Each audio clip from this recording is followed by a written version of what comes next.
Te decía que esos acontecimientos pusieron en claro una radiografía de la estructura del poder.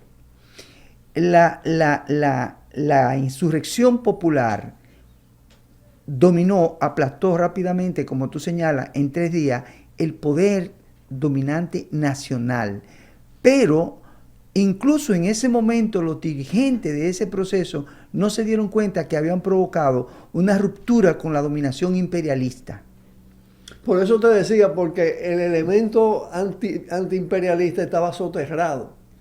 La dinámica por la democracia, por la libertad, por el restablecimiento, conducía a la confrontación con el poder imperial y sus aliados en la República Dominicana. Incluso a esos dirigentes le tomó por sorpresa que el gran enemigo al final se tornaría Estados Unidos, porque muchos de ellos admiraban a Estados Unidos como la gran nación democrática. Y hay un fenómeno que es que la conciencia pro democracia, antigolpista, antidespotismo, se transforma en horas en una conciencia contra la intervención militar de los Estados Unidos y en consecuencia en la dirección de una conciencia colectiva antiimperialista.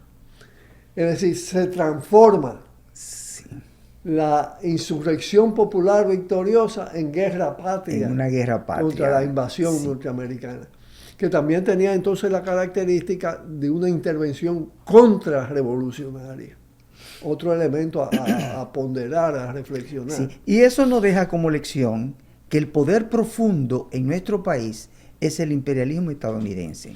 Y es una lección para toda América al mismo tiempo, sí. Porque la intervención, el uso de la fuerza militar directa por Estados Unidos estaba muy en el pasado. Las intervenciones fueron en los años 16, 15, a principios del siglo XX. Exacto. Eso estaba fuera de la memoria de esa actualidad. Y se refresca, lo cual es un aporte a la conciencia continental.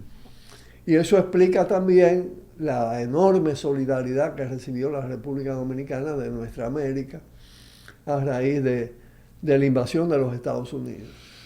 Sí, porque eso, la estructura del poder, nosotros vemos lo que son inmediatos, lo que son visibles, la estructura partidaria, la élite empresarial, etcétera, pero que hay un poder profundo que en última instancia es lo que va a definir todos los procesos. Eso queda como lección. No hay posibilidad de un cambio social, político, de envergadura en nuestro país, como nuestro pueblo lo anhela, si no es una lucha contra el imperialismo, por la soberanía nacional. Claro, porque el factor de dependencia no es un factor simplemente externo. Es decir, el capitalismo dependiente crea estructuras que están directamente dominadas por el factor imperial, por el imperialismo, en este caso Estados Unidos, y el imperialismo occidental en su conjunto. Fueron los factores que exhibieron su verdadero rostro. Y es lo que entonces determina el salto en la conciencia, ¿no? ¿Qué es lo que se han empeñado en embotar? Y que ahora viene muy al caso traer todo esto. Porque cuando uno ve Comando Sur recurrentemente en el país, controlando la frontera binacional, incluso ya actuando en operaciones de carácter policial, antidroga, ¿no? Como pretexto. En proyectos económicos. El proyecto económico, la USAID, el Fondo Monetario Internacional, el rol del Banco Mundial, todo el sistema de préstamos, es decir, los vínculos de asociación y subordinación de las élites capitalistas de este país respecto a las transnacionales. Lo que nos define una neocolonia típica. Exacto. Una neocolonia típica. Y una neocolonia en una fase de decadencia agresiva del imperialismo se torna mucho más dura. Y por eso también todas las políticas neoliberales que se comenzaron a desplegar a principios de la década de los 80 se han endurecido en la República Dominicana y se ha acelerado todo el proceso de privatización.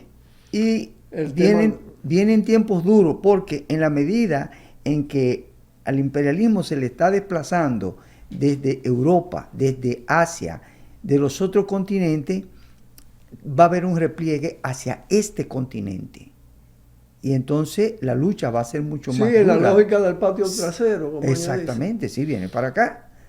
Así que uno tiene que prepararse para eso. Y vienen para acá con una configuración cada vez más de ultraderecha. Porque todo ese proceso de decadencia agresiva está dando lugar a que Estados Unidos y las fuerzas preeminentes en el seno de Estados Unidos, donde hay también una crisis interna que es promisoria para estos pueblos, porque indudablemente que el proceso de liberación va a tener que contar con la quiebra del poder de Estados Unidos en su propio territorio. Pero realmente el tema es que ellos están empujando, es decir, cooptando, haciendo cada vez más funcional todos los elementos de reacción, todos los elementos de dominación fuerte, dura, el racismo,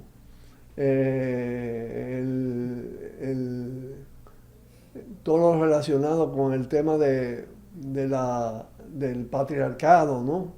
Del machismo. Entonces surgen las corrientes neofascistas al interior de Estados Unidos y se potencian por acá. Se puede decir que desde la guerra del 65 hacia acá ha habido una reestructuración de la neocolonia. Exacto. Una reestructuración de la neocolonia que quienes la dirigen, que se está generando en un proceso de decadencia del imperio y que tienen la hegemonía en las políticas de agresión, en la política de dominación internacional, son los sectores más oscurantistas, más de ultraderecha, incluso fascista del propio Estados Unidos. O sea que el periodo que se nos viene encima es un periodo de lucha intensa, fuerte. Ahí tenemos los casos, por ejemplo, de Cuba y de Venezuela. Están siendo Nicaragua, sí, y toda esa política, la política de cerco, de bloqueo, de estrangulamiento económico, exactamente, toda esa política de amenaza secreta militar, de insurgencia contra y de sabotaje terrorista. Efectivamente, todo eso es parte de lo que nosotros y lo aplican en función de las situaciones concretas. Igual también esa reestructuración conlleva un proceso de privatización, ya no solo de la propiedad pública, del patrimonio público, de las empresas del Estado, de las empresas de servicios de carácter social, sino además de la naturaleza no humana, ¿no? Sí, porque en el criterio del colonialista, los recursos de la colonia no pertenecen a la población de ese territorio, sino que pertenecen a ellos. Claro. Porque nosotros somos una especie de población sobrante. Claro. Pueblo despreciable. Exactamente. Por eso ellos no se preocupan por explotar y conservar, por ejemplo, cuidar la naturaleza, la depredación de la naturaleza, como lo hacen en su territorio. Estados Unidos tiene parques que son intocables. Sí. Intocables. Pero ellos piensan que ese es el territorio donde van a seguir viviendo las próximas generaciones, los hijos, los nietos. Ese comportamiento no se refleja aquí. Y además con un fuerte ingrediente de desprecio hacia estos pueblos, ¿no? Efectivamente. Por la característica incluso étnica, sí, de los fenotipos humanos, en fin. Pero vamos a pausar para entrar entonces en cómo gravita todo esto en el presente y las actitudes de las fuerzas dominantes y de sus asociados en la República Dominicana. Porque ese pasado reciente tiene mucho que ver con este presente. Cuidado, tiro al blanco.